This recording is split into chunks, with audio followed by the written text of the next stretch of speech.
మూడవ సర్గము. మహారాజ్వాజ్ఞ మేరకు వశిష్ఠుడు సుమంత్రాదులను ఆదేశించుట, దశరథుడు శ్రీరామునకు సూచనలను ఇచ్చుట.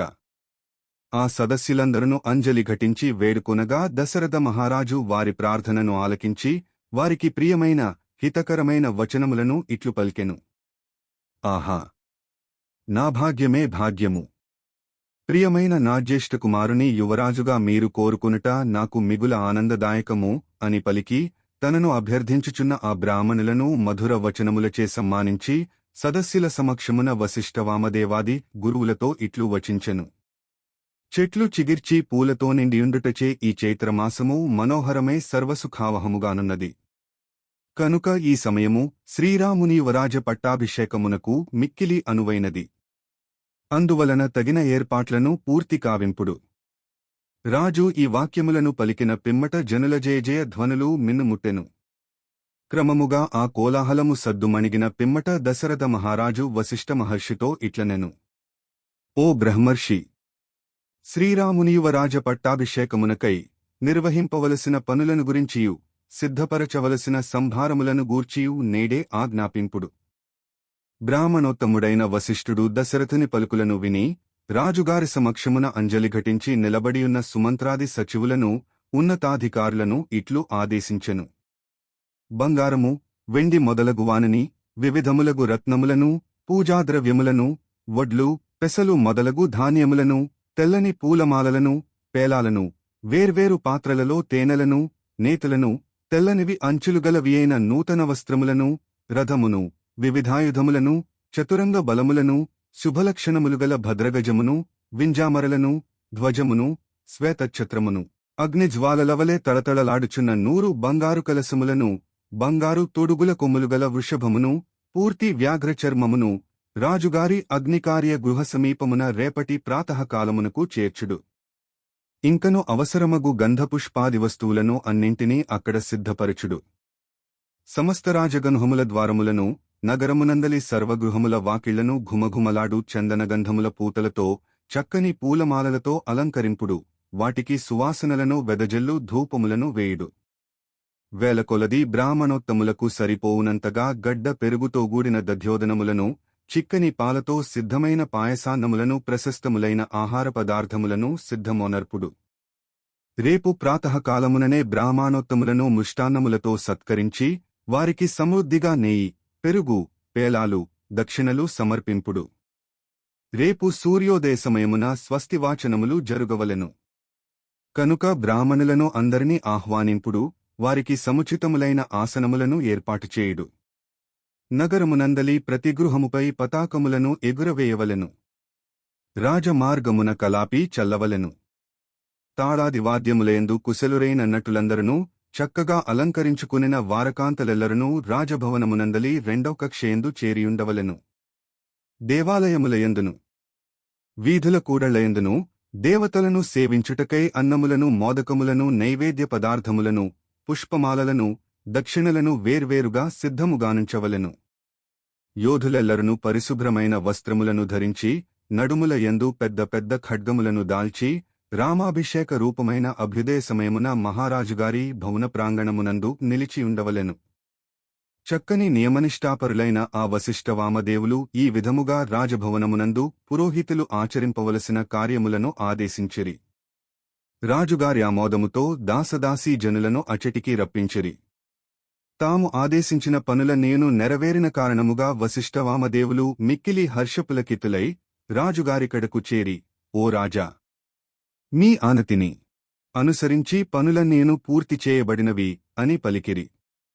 అంతట మిక్కిలి సంతుష్టుడైయున్న దశరథుడు సుమంత్రునితో, సకల విద్యలలో సుశిక్షితుడైయున్న శ్రీరాముని ఇచ్చటికి వెంటనే తోడ్కొని రమ్ము అని పలికెను. పిమ్మట సుమంత్రుడు అట్లేని పలికి రాజాజ్ఞననుసరించి రథికులలో మేటియైన శ్రీరాముని రథముపై ఆ సభాభవనముకడకు తీసుకునివచ్చెను. ఇంతలోపల 4 దిక్కులకు సంబంధించిన సామంతరాజులు, మ్లేచ్ఛ ప్రభువులు, వనములకును పర్వత ప్రాంతములకును చెందినవారు అందరును అయోధ్యకు విచ్చేసిరి. పిదప వారు సభలో ఆసీనులై దేవతలు దేవేంద్రునివలె ఆ దశరథుని సేవించిరి. ఆ సామంతాదుల మధ్య రాజర్షి అయిన దశరథుడు దేవతల మధ్య దేవేంద్రునివలె విరాజిల్లుచుండెను.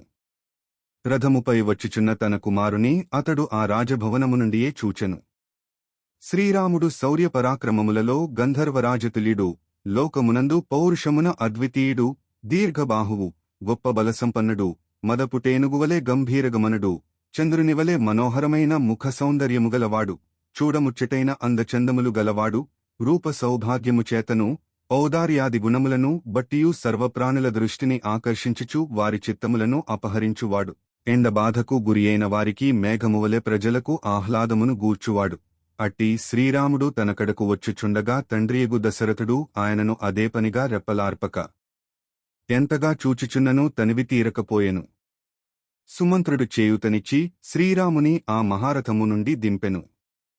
పిదప తండ్రికడకు వెళ్ళుచున్న శ్రీరాముని వెంట అతడు ప్రాంజలియే నడచెను. అట్లు సుమంత్రునితో గూడి నరశ్రేష్ఠుడైన ఆ శ్రీరాముడు దశరథ మహారాజును దర్శించుటకై కైలాసశిఖరసదృశమైన రాజప్రాసాదమున అడుగిడెను. పిమ్మట రాఘవుడు అంజలి ఘటించి తండ్రి సమీపమునకు చేరి వినమ్రుడై రామవర్మనైన నేను మీకు నమస్కరించుచున్నాను అని పల్కుచు తండ్రియైన దశరథునకు పాదాభివందనమునాచరించెను. అంతట దశరథుడు ప్రక్కనే అంజలి ఘటించి నమస్కరించుచున్న తన ప్రియపుత్రుడగు శ్రీరాముని జూచి అతనిని తన దగ్గరకు తీసుకుని మిక్కిలి ప్రేమతో అక్కున జేర్చుకునెను. పిమ్మట ఆ మహారాజు ఉన్నతమై మనోహరమై మణులు పొదిగిన శ్రేష్టమైన బంగారు సింహాసనము మీద శ్రీరాముని ఆసీనుని గావించెను. ఆ శ్రేష్టమైన ఆసనమును అలంకరించి రాఘవుడు తన కాంతిచే ప్రభాత సమయమున స్వచ్ఛమైన సూర్యుడు సావర్ణి మేరుపర్వతమును వలె దానిని భాసింపజేసెను. శ్రీరాముని దివ్య తేజస్సులచే ఆ సభాప్రదేశమంతయును శరత్కాలమునందు చంద్రకాంతులచే గ్రహనక్షత్రములతో గూడిన నిర్మలాకాశమువలే విరాజిల్లెను. చక్కగా అలంకరించుకునిన జనులు అద్దములో తమ ప్రతిబింబములను జూచుకుని మిక్కిలి ఆనందించినట్లు అచ్చుగ్రుద్దినట్లు తన వలెనేయున్న ప్రియపుత్రుడైన రాముని జూచి దశరథుడు ఎంతగానో మురిసిపోయెను. శ్రీరాముని వంటి మహాపురుషునకు తండ్రియైన దశరథుడు పుత్రవంతులలో మేటి. ఆ రాజు తన సుతుని రామా అని సంబోధించి చిరునవ్వును చిందించుచూ కశ్యప మహర్షి దేవేంద్రునితో వలె ఇట్లు వచించెను. ఓ రామా! మీ అమ్మ అన్ని విధములా నాకు తగిన అర్ధాంగి, పట్టమహిషి. ఆమె గుణగణములను అందచందములను పునికి పుచ్చుకుని ఆమె చల్లని కడుపున పుట్టిన నీవు సర్వవిధములా ఆమెకు తగిన తనూజుడవు, నాకు ప్రియపుత్రుడవు. నీ సుగుణముల ద్వారా ఈ ప్రజలందరినీ నీవు రంజింపజేసితివి. కనుక పుష్యమీ నక్షత్రమునాడు చంద్రుడు పుష్యమీ నక్షత్రయుక్తుడయుండగా నీవు యువరాజ పట్టాభిషిక్తుడవు కమ్ము. ఓ కుమారా! నీవు సహజముగనే వినయసంపన్నుడవు, మిక్కిలి సద్గుణ శోభితుడవు. నీవు అట్టివాడవేయేనను నీమీది వాత్సల్యముచే హితకరములైన వచనములను ఒకటి రెండింటిని పలికెదను. నాయనా! ఇంకను వినయవంతుడవు కమ్ము, ఎల్లప్పుడును జితేంద్రియుడవై మెలగుము. కామము వలనగాని క్రోధముచేగాని కలుగు వ్యసములను. శ్లోకం స్త్రీద్యూత మృగయ మధ్య వాక్పారుష్యోగ్రదండత అర్ధసందూషణం చేతి రాజ్ఞాం వ్యసన సప్తకం. స్త్రీలోల్యము, జూదము, వేట, మద్యపానము, పరుషముగా మాట్లాడుట, చిన్న తప్పునకు పెద్దగా దండించుట, డబ్బును పాడుచేయుట మున్నగునవి రాజులకు సప్తవ్యసనములు. శ్లోకం మృగయాక్షో దివాస్వాపః పరివాదః స్త్రియో మదః తౌర్యత్రికం వృధాధ్వా చ కామజో దశకో గుణః. వేట, జూదము, పగలు నిద్రించుట, ఇతరులపై నిందలు వేయుట, స్త్రీలోల్యము, గర్వితుడగుట, నృత్తమునందును గీతమునందును వాద్యముల మూడింటి ఎందును శృతిమించిన ఆసక్తి, వ్యర్థముగా తిరుగుట అను 10 కామము వలన కలుగు వ్యసనములు. మనుస్మృతి. శ్లోకం పైశూన్యం సాహసం ద్రోహః ఈర్ష్యాసూయార్థదూషణం వాగ్దండయోశ్చ పారుష్యం క్రోధజోపి గుణోష్టకం.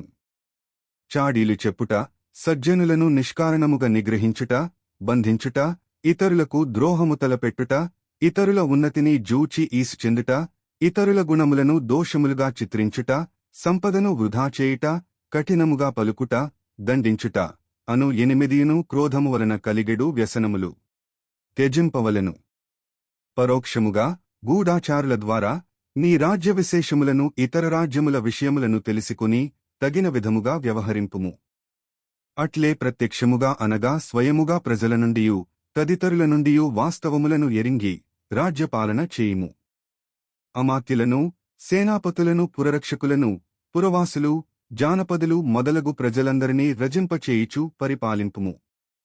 కోష్టాగారములను వేలు లక్షల సంఖ్యలో ధాన్యరాశులను నిల్వచేయుటకు అనుకూలముగా నిర్మింపబడిన గోదాములను కోష్టాగారములు అని ఎందురు.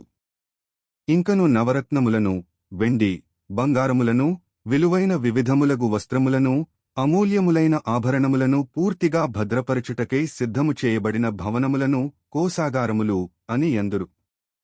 ఆయుధాగారములను ధనధాన్యములతోను సమగ్రముగా తన బలములకన్నింటికిని అవసరమగు శాలలను అష్టాదశ విధములగు ఆయుధములను భద్రపరచుటకు అనువైన భవనములను ఆయుధాగారములు అని ఎందురు.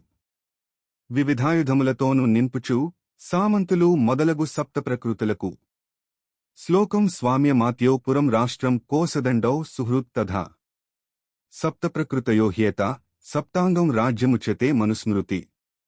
రాజు అమాత్యులు దుర్గములోనున్న పురము దేశము ధనాగారము సేనాబలము మిత్రులు ఈ 7 విధములగు వానిని సప్తప్రకృతులు అని ఎందురు. రాజ్యమునకు ఈ సప్తాంగములు ప్రాణతుల్యములు. అనురాగమును పంచి ఇచ్చుచు రాజ్యమును పాలించు రాజును జూచి సామంతాదులు అమృతమును పొందిన అమరులవలే సంతోషింతురు. కనుక నీవును మనోనిగ్రహముతో ఇంతవరకును తెలిపిన రీతిగా రాజ్యపాలన చేయుము. ఆ శ్రీరామునకు ప్రియమిత్రులైన వారు యువరాజ పట్టాభిషేక విషయములను విని వెంటనే శీఘ్రముగా కౌసల్యా భవనమునకు చేరి ఆమెకు ఈ వార్తలను తెలిపిరి. ఈ శుభవార్తలను గునివచ్చిన శ్రీరామునిమిత్రులకు వనితారత్నమైన ఆ కౌసల్యాదేవి వెండి బంగారములను గోవులను వివిధములగు రత్నములను బహూకరించెను. పిమ్మట రఘురాముడు తండ్రి అయిన దశరథ మహారాజునకు ప్రణమిల్లి రథమును అధిరోహించి మార్గమున ప్రజల నుండి గౌరవ సమ్మానములను స్వీకరించుచు కాంతులతో ధగధగలాడుచున్న తన భవనమునకు చేరెను. ఆ నగరవాసులందరూ రాజుగారి మాటలను విని తమ చిరకాల వాంఛ నెరవేరబోవుచున్నది అని పరమానందభరితులేరి. పిమ్మట రాజుగారి యొద్ద సెలవుగైకొని తమ తమైండ్లకేగిరి. వారు మిక్కిలి హర్షోల్లాసములతో తమకభీష్టమైన యువరాజ పట్టాభిషేకము నిర్విఘ్నముగా కొనసాగుటకై ఇష్టదేవతలను భక్తితో అర్చించిరి. వాల్మీకి మహర్షి విరచితమై ఆదికావ్యమైన శ్రీమద్ రామాయణమునందలి అయోధ్యాకాండమునందు 3వ సర్గము సమాప్తము.